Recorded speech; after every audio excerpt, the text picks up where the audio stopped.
I'm sure you've heard it or thought it. Solar is taking over our farmlands. What about our food? Farms are for food, not energy, right? But before we freak out, you may be surprised to hear that, well, you're a little late, like a decade late. Hello, everyone. I'm the Green Engineer, and I've designed and constructed hundreds of solar sites across the US, and I love discussing the engineering behind these controversial topics. They are controversial because both sides are important. So let's dive in. I think we can all agree that food is a necessity. I'm not here to contest that, nor am I here to bash our hardworking farmers. It's not my forte, and I stick to what I know. I do, however, know energy. There are a lot of means to our energy infrastructure. We drill for oil to power our planes and cars. We dig for uranium and throw it in nuclear power plants. We cut off mountaintops to gather coal. And we dam up rivers to build hydroelectric plants. You name it, we have been extremely creative in our ability to use the resources we have to harness energy. But one process I did not mention is that we also use our agricultural sector for energy. And what do I mean by that? That cornfield next to your house may not be used to feed anything. It may actually be used to power your car. So wait, we're already in this transition? Yeah.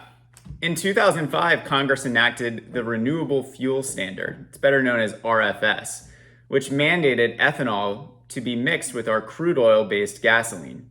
It was a move to encourage domestic fuel production and make our gasoline a little more environmentally friendly. It sounds great, right?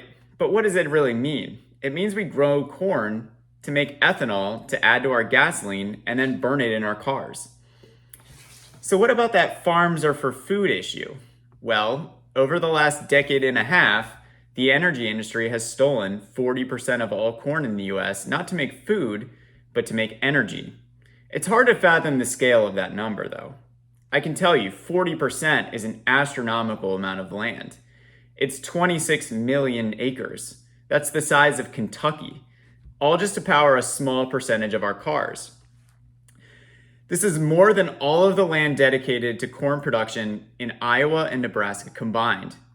So does this sound like a good idea? Clearly, we're not using our cornfields for food.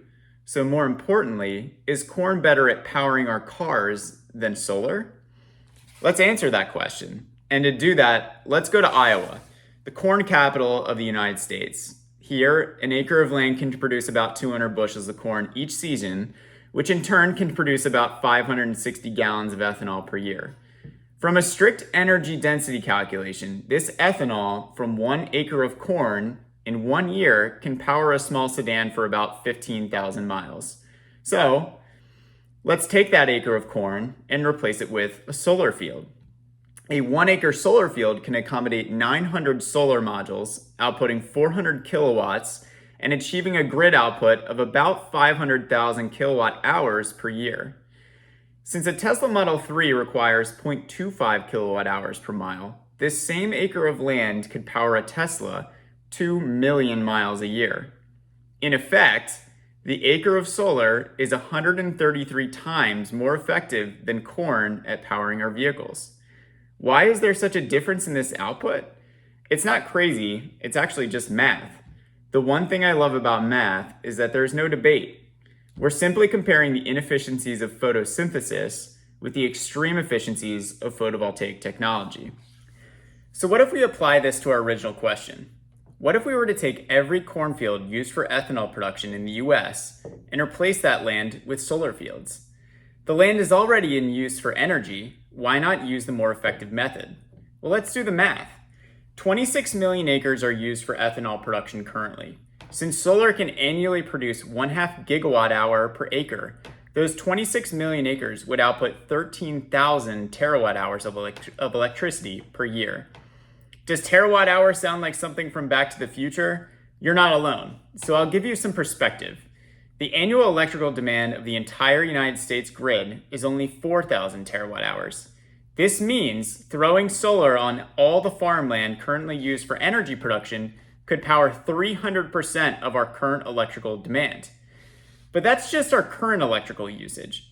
What happens when we all start driving electric cars? No way we can charge up all those batteries, right? Good question, and not so fast. if we convert the entire automotive fleet to electric, that is every car, pickup, and 18-wheeler in the United States, we will require an additional 1,000 terawatt hours for a total of 5,000 terawatt hours.